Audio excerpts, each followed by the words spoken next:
ഈ വാർത്താ സമ്മേളനത്തിന് എല്ലാവിധ പിന്തുണയും അഭ്യർത്ഥിച്ചുകൊണ്ടാണ് ഞങ്ങൾ ഈ പത്രസമ്മേളനത്തിന് ഇവിടെ എത്തിയിരിക്കുന്നത്.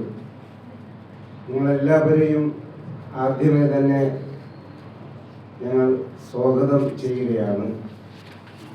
ഭീമാപള്ളി മുസ്ലിം ജമാഅത്തിൻ്റെ ഈ വർഷത്തെ ഉറൂസ് ആരംഭം 22/11/2025 അതിൻ്റെ കൂടുതൽ വിശദാംശങ്ങൾ ഭീമാപള്ളി മുസ്ലിം ജമാഅത്തിൻ്റെ ആദരണീയനായ പ്രസിഡന്റ് ജനാബ് എസ് അബ്ദുൽ ജബ്ബാർ സാഹിബ് നിങ്ങളോട് വിശദീകരിക്കുന്നതാണ്.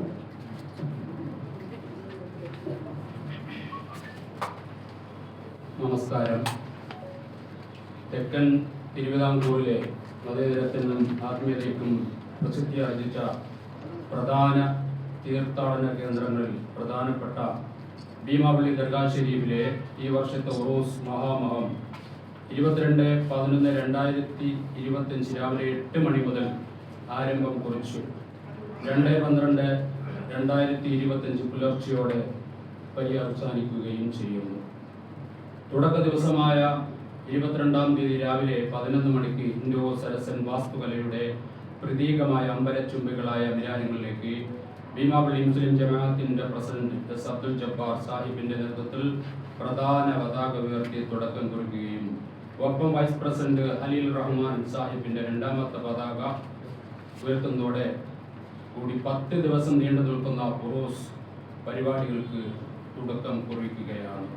ഈ വർഷത്തെ ഉറൂസിന്റെ ആദ്യ ദിവസം കൂട്ടപ്രാർത്ഥനയ്ക്ക് ഭീമാപള്ളി ചീഫ് ഇമാം അൽ ഹാഫിസ് കുമ്മനം നിസാമുദ്ദീൻ അസ്ഗരി നേതൃത്വം നൽകുന്നു.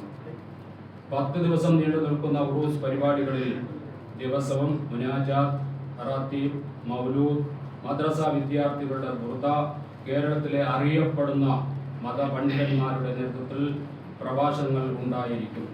പ്രധാനപ്പെട്ട ദിവസങ്ങളിൽ ഉറൂസിലേക്ക് വന്നെത്തുന്ന ഭക്തജനങ്ങൾക്ക് ഉച്ചയ്ക്ക് വിവിധ സംഘടനകളുടെ നേതൃത്വത്തിൽ അന്നദാനവും സമാപന ദിവസം പുലർച്ചെ ലോകത്തിന്റെ സമാധാനത്തിനും സർവമത ഐശ്വര്യത്തിനും വേണ്ടി ഡോക്ടർ സയ്യദ് ശിഹാബുദ്ദീൻ അഹദുൽ മുത്തന്നൂർ തങ്ങളുടെ ഭക്തി നിർഭരമായ പ്രാർത്ഥനയും 2/12/2025 രാവിലെ 6 മണിക്ക് അന്നദാനത്തോടുകൂടി ഈ വർഷത്തെ ഉറൂസ് പരിപാടികൾ പരിമാറിക്കൊടുക്കുന്നു ചെയ്യും.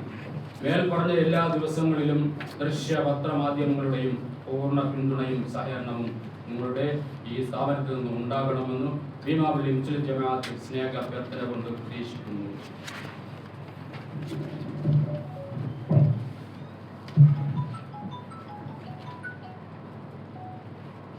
നമസ്കാരം.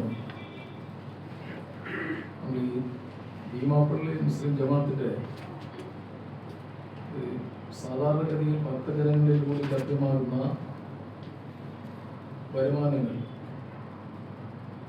നിരവധി ക്ഷേമ പ്രവർത്തനങ്ങൾ അവിടെ നടത്തുന്നു. ഒരു ഹയർ സെക്കൻഡറി സ്കൂൾ സൗജന്യമായി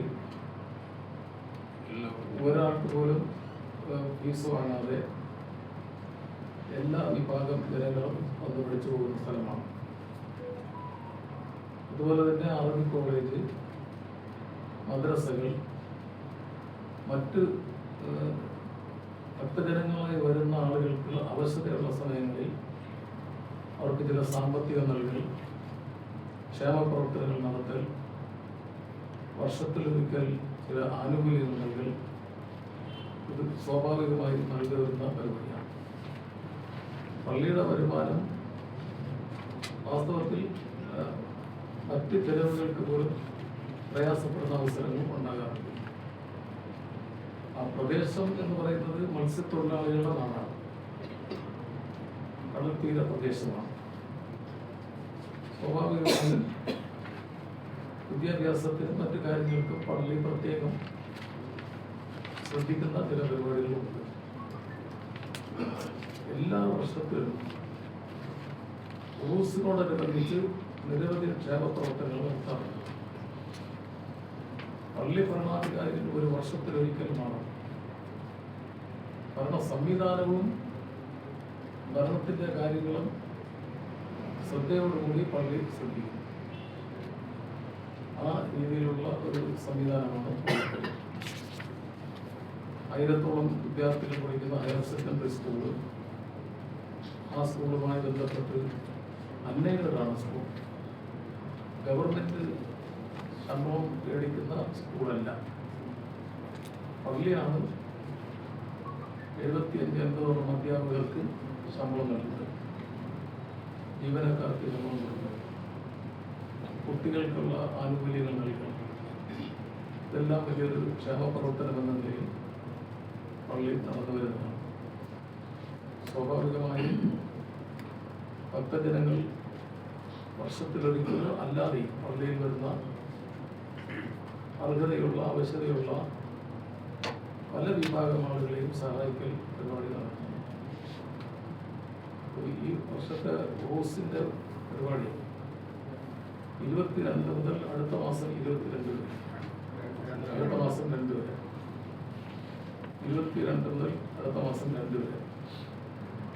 സ്വാഭാവികമായും ആയിരക്കണക്കിന് ഭക്തജനങ്ങൾ വന്നു പോകും ദിവസേന. ഉറൂസ് നാളുകളിൽ അത് വൻ ജനക്കൂട്ടമായി മാറും. വലിയ കാര്യങ്ങൾ ഉറൂസിൻ്റെ അന്നത്തെ ദിവസം സർക്കാർ അവധി വളരെ മുമ്പേ പ്രഖ്യാപിച്ചിട്ടുണ്ട്. മുൻകാലങ്ങളിലുള്ള ഗവൺമെൻറ് അത് തുറന്നു വരുന്ന ഒരു പരിപാടിയാണ്. ബഹുമാനപ്പെട്ട മീഡിയാസിൻ്റെ ഒരു പൂർണ്ണ സഹകരണവും പിന്തുണയും ഈ ഉറൂസുമായി ബന്ധപ്പെട്ട് നമുക്കുണ്ടാകേണ്ടത് അത്യാവശ്യമാണ്.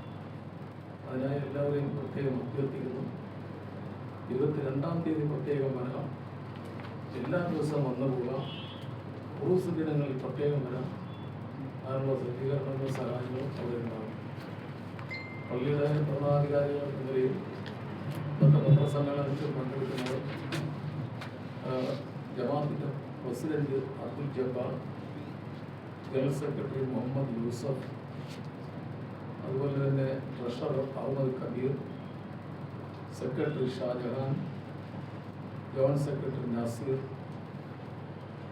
അടുത്തത് കൗൺസിലർ സുധീർ, മുൻ ജമാഅത്ത് പ്രസിഡന്റ് ദിവാകർ റഷീദ്, മുൻ ജനറൽ സെക്രട്ടറി പി ബഷീർ തുടങ്ങിയ സഹപ്രവർത്തകരാണ് പത്രസമ്മേളനത്തിൽ